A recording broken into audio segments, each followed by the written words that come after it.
Nous allons parler de la situation des entreprises au Togo dans le contexte de la pandémie à coronavirus. C'est un sujet qu'on a coutume d'évoquer ici.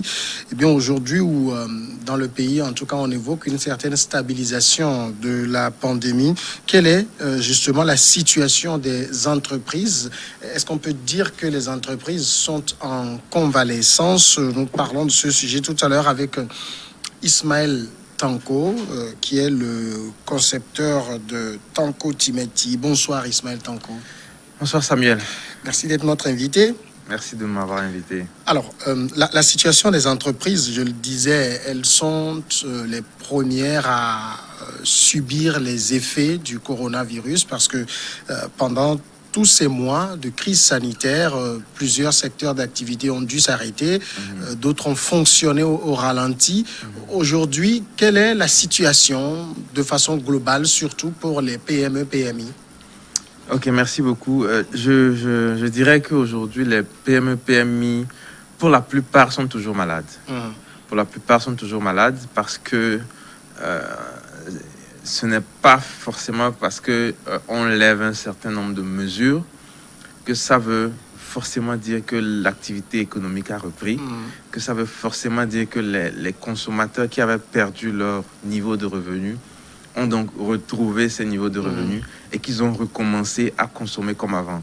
Donc, même si aujourd'hui, il n'y a plus de couvre-feu, il n'y a plus de blocus sur certaines villes, même si on autorise les gens à sortir, à ouvrir les bars, à faire leur commerce la nuit et tout ça, les gens ont toujours des trous derrière eux, ce qui fait que les gens ne consomment pas encore. Et donc, les entreprises ne sont pas encore sorties de l'ornière. Ça veut dire que la convalescence des entreprises se poursuit. C'est un problème simplement de consommation qui n'a pas repris.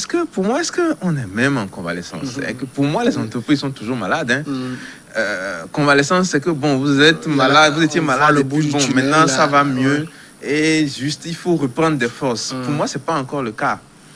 C'est pas encore le cas. Quand vous prenez des entreprises, en tout cas ce qu'on a l'habitude d'appeler PME ici, il y a beaucoup qui n'ont pas encore retrouvé leur niveau de chiffre d'affaires et qui n'ont même pas retrouvé encore, je dirais, même pas 50% de leur niveau de chiffre d'affaires. Donc pour moi, le problème demeure et je pense que le problème va demeurer quand même pendant un bon moment. Parce que beaucoup de gens, en tout cas ceux qui avaient par bonheur un peu d'économie, leurs économies ont fondu. Oui. Ceux qui n'avaient pas des économies, ils roulent sur des pertes, sur des dettes. Quand je parle bien d'entreprises comme de personnes physiques particulières. Donc, c'est difficile aujourd'hui pour les gens de recommencer à consommer comme avant. Le monsieur qui buvait une bière tous les soirs avant aujourd'hui, même si il a retrouvé son niveau de revenu, il ne va pas faire ça parce que pendant le Covid, il a été éprouvé. Et donc, du coup, l'entreprise qui fabrique cette bière-là, elle ne va pas encore retrouver son niveau de revenu. N'oublions pas que il y a toujours des messages qui passent en disant si ce n'est pas obligatoire, c'est pas la peine de sortir, etc. Donc ces messages passent toujours. Donc c'est compliqué. On n'est pas encore, à mon sens, on n'est pas encore en convalescence pour les entreprises qui ont été touchées par la crise. Alors, mais au moins, est-ce que vous pouvez déjà dire qu'avec la levée d'un certain nombre de mesures restrictives, les entreprises peuvent espérer? Oh, ça c'est clair. Avec la levée des mesures, les entreprises peuvent espérer. Aujourd'hui, la bonne dame qui vendait et qui a arrêté parce qu'il y avait couvre-feu, elle a repris. Et du coup, si elle a repris, c'est qu'elle a recommencé à acheter un certain nombre de choses qu'elle n'achetait plus. Si elle achetait avant du Tanko Timati chez moi et qu'elle a arrêté parce qu'il y avait crise, ça veut dire qu'elle a recommencé à acheter le Tanko Timati chez moi. Si elle achetait du poisson au frigo d'à côté, avant pour faire son com, ou si elle achetait du poisson de pêche chez le pêcheur, c'est qu'elle a repris. Donc c'est sûr, avec la levée des mesures, ça reprend progressivement. Mais ça ne peut pas être tout de suite au niveau auquel c'était avant la crise. Est-ce que c'est surtout dans le secteur de la consommation que la reprise est timide, ou c'est quasiment dans tous les secteurs au niveau des entreprises? Bon, je dirais que il y a certains secteurs qui ont été touchés positivement.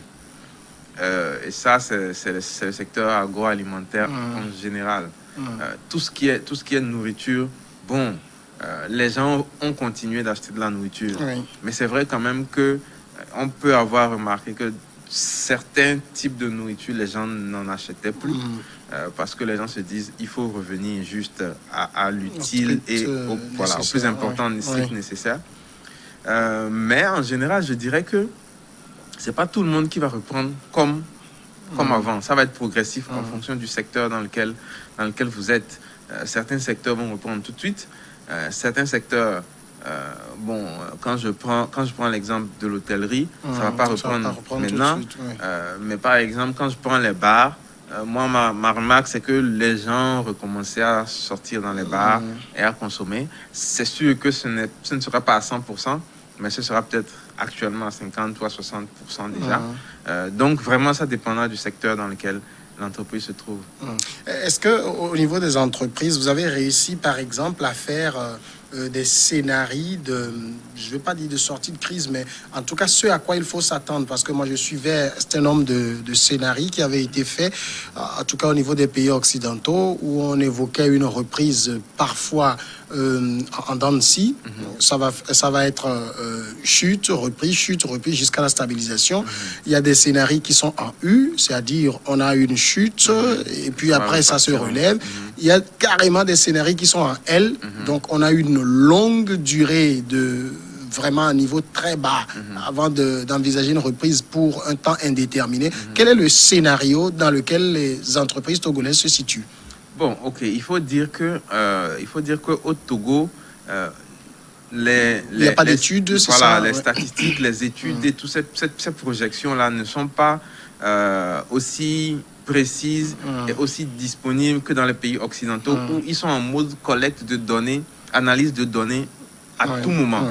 Mais on peut aussi se dire que en général, le secteur de l'agroalimentaire au Togo va se comporter presque de la même manière que le secteur agroalimentaire ailleurs. On peut dire que le secteur du transport aérien va se comporter presque de la même manière qu'ailleurs. Donc, ces courbes et ces scénarios sont pratiquement transposables chez nous. Le secteur de hospitalier, je ne vais pas dire hospitalier, médicaments, pharmacie, etc., ça, c'est un secteur qui, de toute manière, corona ou pas corona, si on vous prescrit des médicaments, vous êtes malade, vous allez acheter. C'est un secteur qui continue de marcher. L'agroalimentaire, pour le strict nécessaire, il continue de marcher.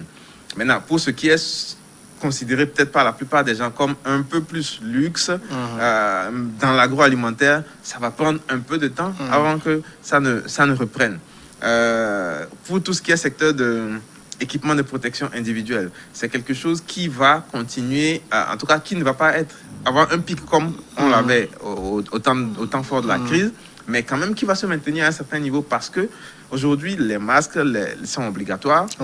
Donc il y a certaines personnes, il y a certaines structures qui ne vont pas utiliser les masques en tissu, qui vont toujours continuer à utiliser les masques jetables et tout ça là.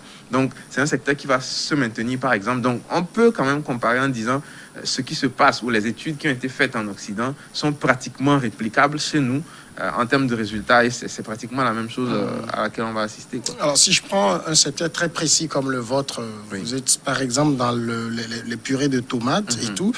Pour vous, vous êtes sur quel type de scénario? Ok, nous, il faut dire que notre secteur, il est un peu plus délicat. Nous, on est dans la purée de tomates, mais particulièrement dans un produit qui est naturel et qui est sain. 100% tomates, sans additifs, sans conservateurs chimiques, ce qui en général n'est pas très courant.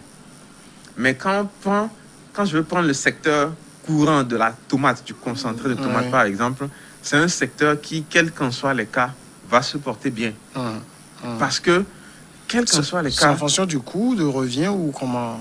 En fait, le concentré de tomates importé, son prix ne varie pas. Son prix ne varie pas. En général, les opérateurs, qu'est-ce qu'ils font? Quand le prix va varier, ils n'achètent pas. Donc, soit le prix est stable, soit il y a rupture sur le marché. C'est ce qu'on remarque. Donc, à partir du moment où il n'y a pas rupture et que le produit est là, les gens vont l'acheter parce que les gens consommeront toujours de la tomate. Et c'est de la même manière, ceux qui sont moi mes consommateurs, en général, si mon prix est stable, ils consommeront toujours ma tomate. Et même quand on arrive en période de pénurie, ma demande augmentera légèrement. Donc, nous, je dirais que pour ceux qui sont consommateurs de notre produit, quel qu'en soit les cas, ils vont continuer de consommer. Parce que la base même de nos plats en général, c'est la tomate.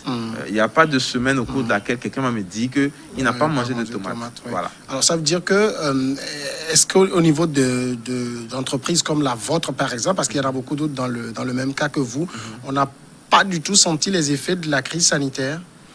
Disons qu'on sent les effets de la crise sanitaire en fonction de... nous, par exemple, quand on a eu l'impression que l'État allait décréter un confinement total, nous, on a plutôt senti un effet positif pendant une semaine, 10 jours. Tout le monde a commencé à faire du ravitaillement. Mais personne ne pouvait acheter et stocker de la tomate fraîche. Donc, du coup, comme notre tomate, c'est de la tomate qui est fraîche, qui est mise en bouteille, sans conservateur, sans additif, tout le monde a commencé à acheter cette tomate-là. Et donc, pendant une semaine à 10 jours, les 2 dernières semaines du mois de mars, on a senti un boom au niveau de la demande. Mais après, c'est retombé parce que nos clients, en fait, ce n'est pas tout le monde. Et nos clients, c'est un nombre limité. Donc, quand ces personnes-là ont fait leur stock, à partir de ce moment, la demande baisse.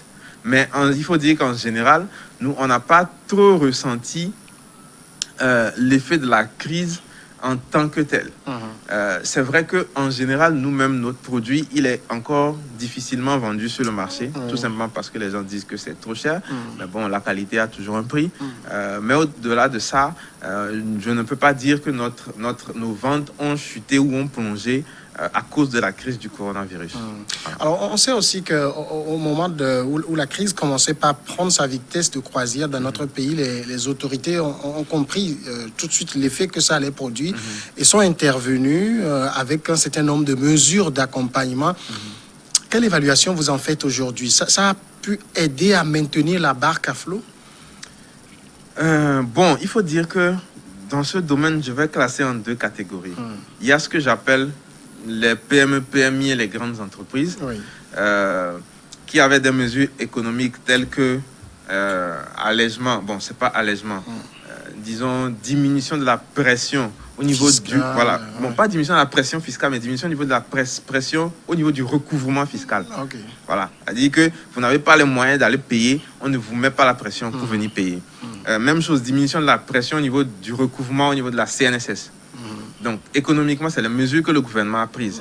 Ces mesures-là, je dirais que en fonction des entreprises, c'est à prendre au cas par cas, l'impact, je veux dire. Pour des grandes entreprises qui ont des dizaines de millions à payer ou voire des centaines de millions à payer, c'est un gros impact quand même. Maintenant, pour de toutes petites entreprises qui doivent payer 20 000 francs, 15 000 francs, pour elles, c'est pas ça la mesure qu'il faut prendre. Donc, pour ces grosses entreprises ou ces PME, PMI, c'était quand même intéressant. Quand on venait ajouter cela à la mesure de la BCAO, comme quoi c'était possible de faire des reports d'échéance de 3 mois fois 2 pour les entreprises qui ont des crédits en cours avec les banques, ça faisait que ça desserrait la pression sur la trésorerie des grandes entreprises et des PME. Et ça, c'est vraiment intéressant. Maintenant, est-ce que certaines grandes entreprises ou PME qui n'avaient pas du tout de trésorerie et qui n'avaient pas d'encours avec les banques ont pu en ce moment négocier et obtenir des encours? Ça, je n'ai pas cette information-là. Et ça, le gouvernement ne pouvait rien là-dessus parce que ça, c'était vraiment une relation entre clients et banque. Maintenant, quand je prends le cas des jeunes entrepreneurs, comme je disais tout à l'heure, les premières mesures qui ont été prises n'étaient pas vraiment des mesures qui étaient intéressantes pour les jeunes entrepreneurs. Parce que le jeune entrepreneur, il a son loyer à payer, il a l'électricité, il a les salaires à payer, tout ça là. Mais quand on lui dit, OK, si tu as 20 000 francs d'impôts à payer ce mois-ci, ne paye pas ça, les 20 000 francs d'impôts qu'il doit payer et qu'il ne paye pas ne lui permettent pas de couvrir les salaires et les loyers. Et donc, ça a été quand même soulevé. Et le gouvernement, dernièrement, à travers le FAEJ, a sorti un nouveau produit pour les jeunes entrepreneurs, qui est quand même très intéressant. Maintenant, il faut qu'on aille vers la pratique pour voir comment ça se passe, mais c'est très intéressant. En gros, c'est mettre à disposition des jeunes entrepreneurs du fonds de roulement. Ce n'est pas des subventions, ce n'est pas des dons, ce n'est pas des cadeaux. C'est un prêt? C'est un prêt aux jeunes entrepreneurs, hommes comme femmes. Pas besoin d'être encadré par un dispositif sur la place. Non.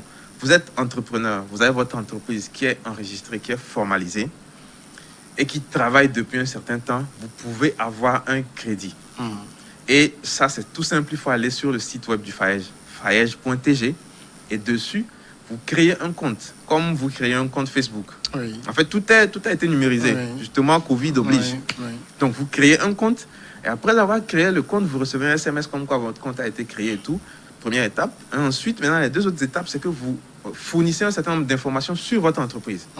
Donc, vous dites le domaine dans lequel vous êtes, les chiffres d'affaires que vous avez fait les années précédentes, votre fonds de roulement, il est composé de quoi vous avez besoin, quelles sont vos dépenses au quotidien, tout ça qui permet en fait au FAEJ d'analyser votre situation et de se rendre compte qu'effectivement vous avez besoin de ces sous-là. Et donc, vous faites votre demande et les périodes pour la demande, c'était 1 mois. C'est un roulement d'1 mois. On attend 1 mois, les jeunes font les demandes. Après 1 mois, on prend, on étudie, on débloque et un autre cycle recommence après. Okay. Voilà. Okay. Donc, c'est le nouveau dispositif, en tout cas, le nouveau mécanisme que le gouvernement a mis en place à travers le FAEJ et qui, à mon sens, est très intéressant parce que ça nous permet, ça nous donne une bouffée d'oxygène. C'est une sorte de recapitalisation? Non, ce n'est pas de la recapitalisation. C'est juste un prêt qui vous permet de souffler au niveau de votre trésorerie. Parce que les jeunes entreprises, les jeunes entrepreneurs, hommes comme femmes, on a des entreprises qui sont presque toujours en tension de trésorerie. Oui. On n'est jamais sur liquide. Okay. Et donc, on doit vendre au quotidien pour survivre. Quand on ne vend pas 2 jours, 3 jours, 1 semaine, quand on ne vend pas 1 mois, c'est que derrière, on ne peut pas payer les salaires. Derrière, on ne peut pas payer le loyer, on ne peut rien payer. Et donc, ça, c'est un dispositif qui vient nous mettre de l'argent à disposition pour qu'on puisse payer ces charges-là en attendant que l'activité économique ne reprenne effectivement et que nos ventes ne redécollent. Voilà, donc ce n'est pas une recapitalisation. Alors justement, des frais pour supporter un certain nombre de charges, bon, même si peut-être dans l'immédiat on peut l'apprécier, est-ce que c'est la meilleure formule pour accompagner les entreprises? Parce que tant que l'activité ne suit pas, finalement on s'endette encore à nouveau. Oui, c'est vrai que les uns, les autres ou certains pourront dire que la meilleure formule aurait été, par exemple, de faire peut-être partie subvention, partie prêt, ou subvention, ou don, etc. Mais est-ce qu'il y a les moyens, de faire cela? Ça veut dire que c'est aujourd'hui à l'entrepreneur de regarder son activité, de voir si son activité est suffisante. En temps normal, est-ce que son activité dégage suffisamment de marge? Parce que si mon activité ne dégage pas suffisamment de marge, il faut faire attention à ne pas se plomber avec un crédit. Oui.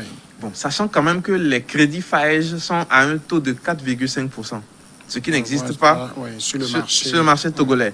Les crédits au Togo, c'est toujours 11-12%. Voilà. Donc, les crédits FAEJ sont à un taux de 4,5%, ce qui est vraiment plus que genre moitié de ce qui existe. Mais il faut vraiment analyser son activité, voir si c'est une activité qui dégage de la marge et faire ses études, faire ses planifications. Ce n'est pas parce que le FAEJ a dit, voilà, le gouvernement met à votre disposition de l'argent pour gérer votre fonds de roulement qu'il faut forcément aller prendre cet argent. Il faut maintenant, en tant que chef d'entreprise, analyser pour voir, est-ce que si je prends cet argent-là, avec un délai de paiement de 12 mois, est-ce que je serai en mesure de rembourser? Oui. Donc, c'est cette analyse-là qu'il nous reste à faire et on doit la faire vraiment de manière impartiale, de manière vraiment claire, de manière posée et décider vraiment s'il faut aller prendre ce crédit ou pas. Et si on ne peut pas aller prendre ce crédit, vraiment regarder tout ce qui est reconversion, etc. C'est vrai que c'est compliqué, c'est difficile de le dire, mais si mon entreprise, je pense que ça ne rapporte pas suffisamment pour supporter un nouveau crédit, il faut que je trouve autre chose qui rapporte bien pour me soutenir en attendant que la crise ne passe.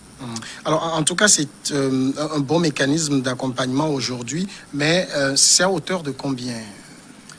Le montant plafond n'est pas limité. Okay. Il n'y a pas de limite de plafond. Mais, bon, on se connaît. Les jeunes entreprises, je ne pense pas qu'une petite entreprise aujourd'hui va avoir besoin, par exemple, de plus de 10-15 millions comme fonds de roulement. Je ne pense pas. Mais le plafond, quand même, n'a pas été limité par le FAEG. Donc, ça veut dire que si vous justifiez éventuellement que vous avez besoin de 5 millions, on va vous donner les 5 millions. Si vous justifiez que vous avez besoin de 10 millions, on vous donnera les 10 millions. Si vous justifiez que vous avez besoin d'1 million, on vous donnera les 1 million. Alors, avec tout cela, l'objectif, en tout cas, c'est de supporter les effets de la crise sanitaire sur l'économie en attendant la reprise. Mais est-ce qu'on est optimiste pour une reprise imminente? C'est pas très sûr non plus. Non, c'est pas sûr. Moi, en tant que profane, je dis que la reprise n'est pas avant 2021. Okay. Parce que, encore une fois, surtout pour les secteurs qui ne sont pas de l'agroalimentaire, des secteurs qui ne touchent pas aux besoins vitaux, à nos besoins vitaux, la reprise, c'est pas pour tout de suite. Donc, plus les besoins ou plus les secteurs concernent des secteurs des besoins vitaux, et plus la reprise va être rapide. Donc, plus on s'éloigne des besoins vitaux et plus on s'éloigne de la reprise. Donc, quelqu'un qui vendait gaou, par exemple, que les gens achètent tous les soirs parce qu'ils doivent manger ça, la personne là va vite reprendre par rapport à quelqu'un d'autre qui, je ne sais pas, qui fait quelque chose qui n'est pas vraiment vital, question de vie ou de mort pour la population. Donc, vraiment, la reprise, elle sera au cas par cas, je pense. Et plus vous êtes dans un secteur vital pour les êtres humains, et plus vous allez vite retrouver votre chiffre d'affaires. Alors, au-delà de tout ça, il y a aussi toutes ces entreprises qui ne survivront pas finalement. Bon, je pense que la dernière fois qu'on s'est vu, si je posais la question pour savoir s'il y a des statistiques là-dessus, est-ce que finalement on a une idée de ceux qui ont fait naufrage? Non. Comme encore une fois, on ne dispose pas vraiment de statistiques. Notre économie est vraiment informelle. Donc, on ne dispose pas de statistiques, mais c'est clair que beaucoup ont fait naufrage. Beaucoup feront naufrage. Ça, c'est sûr. Que ce soit des entreprises formelles ou que ce soit des entreprises informelles, il y a eu beaucoup de naufrages déjà et il y en aura encore. L'hôtellerie, il y a plein de petits hôtels qui ont déjà fermé. Plein de petits hôtels qui ont déjà fermé. Ça, je suis un peu au courant. Plein de petits hôtels qui ont déjà fermé. Et il y en a qui vont fermer encore. Il y en a qui vont fermer encore. Et la solution, c'est quoi? C'est la reconversion? La solution, c'est la reconversion. C'est que il n'y a pas autre chose. Vous étiez gérant d'hôtel, vous aviez votre petit hôtel. Aujourd'hui, plus personne ne vient. Quand vous fermez, vous devez vous reconvertir. À moins que vous aviez peut-être 2-3 sources de revenus et vous fermez l'hôtel et vous vous concentrez sur les 2 autres. Sinon, vous devez forcément vous reconvertir. Sinon, vous allez, entre guillemets, mourir de faim, quoi. Oui, mais en même temps, la reconversion, ça nécessite aussi des études sur le terrain, voir dans quel secteur je peux me reconvertir. C'est pas non plus quelque chose d'aisé à faire. C'est pas non plus quelque chose d'aisé à faire, mais... surtout sans disposer de données sur le marché, le comportement du marché en ces périodes. Quels sont les secteurs porteurs? Oui, ça c'est vrai, c'est tout à fait vrai. Mais je pense que déjà quand on parle de reconversion, il ne faut pas vouloir forcément aller vers des activités compliquées, à mon avis. Il ne faut pas forcément vouloir aller vers des activités compliquées. Il faut peut-être aller vers des activités génératrices de revenus dans un premier temps. Il faut peut-être aller vers des activités qui sont liées aux équipements de protection individuelle. On a vu plein d'entreprises ou d'entrepreneurs qui se sont mis dans les équipements de protection individuelle. Moi, j'en connais plein qui ont gagné beaucoup d'argent. Donc, il faut regarder vraiment ce qui est le plus simple à faire et qui nécessite le moins de moyens possible. Parce qu'aujourd'hui, avec cette crise, les banques, les institutions de microfinance, tout ça là, ils sont très frileux à accorder du crédit. Donc, pour se reconvertir, c'est avant tout aller dans un secteur prioritaire aujourd'hui. Prioritaire. Donc, soit les équipements de protection individuelle, mais qui n'ont plus aussi la cote que quand la crise était à son paroxysme, ou bien aller dans le secteur de l'agroalimentaire et choisir un de ces sous-secteurs où, quels qu'en soient les cas, nous allons manger la pâte. Quels qu'en soient les cas, on va manger la pâte. Quels qu'en soient les cas. Donc, voilà. Alors, ça veut dire tout cela, quand même, est tributaire de la reprise de la consommation. Et pour que la consommation reprenne, il faut que les gens ait les moyens de pouvoir consommer. Est-ce qu'il appartient, je ne sais pas moi, s'il faut que le gouvernement ait un plan Marshall, par exemple, pour la reprise de la consommation? Bon, sur le principe, oui, le gouvernement devrait avoir un plan béton, un gros plan pour la reprise de la consommation. Reste à savoir si le gouvernement en a les moyens. En Occident, on regarde, on voit un peu les moyens que les États débloquent. Hier, je regardais le journal, la France a dépensé à peu près 20% de sa richesse nationale pour soutenir son économie dans cette période de crise. Mais est-ce que le Togo a les moyens de cette politique-là? Point d'interrogation. Moi, je sais qu'il y a beaucoup d'entreprises dans lesquelles les salaires des gens ont été divisés par 2 ou par 3. J'ai des amis qui travaillent dans des boîtes et parfois, ce n'est pas des petites boîtes, hein. C'est de grosses boîtes. Et quand on vous dit que dans cette boîte-là, on dit aux employés que, désolé, mais vous n'avez plus de salaire, genre 0-0, ça fait peur. Ça fait peur. Des entreprises qui sont des entreprises internationales, où on vous dit, vous n'avez plus de salaire, ou vous avez 50%, vous avez 1/3 de votre salaire. Et ça, la consommation va rester en berne pendant un long moment. Maintenant, est-ce que l'État est en mesure d'injecter de l'argent pour soutenir cette consommation-là d'une manière ou d'une autre? That is the question. Ismaël Tanko, merci d'être passé répondre à nos questions. C'est moi qui vous remercie. Vous êtes le concepteur, le créateur, j'allais dire, de Tanko Timati, qui est disponible, là, il faut le dire. Oui, bien sûr, qui est disponible un peu partout, dans les supermarchés Champion, dans les supermarchés Ramco, et puis dans quelques boutiques et supérettes de quartier aussi. À l'intérieur du pays, oui, on en a à Palimé, à Tapamé, Kara aussi, Enfouin, Anéhor. Voilà. Merci beaucoup. Ça nous amène tout de suite à la pause et après le journal, on revient pour Regard croisé.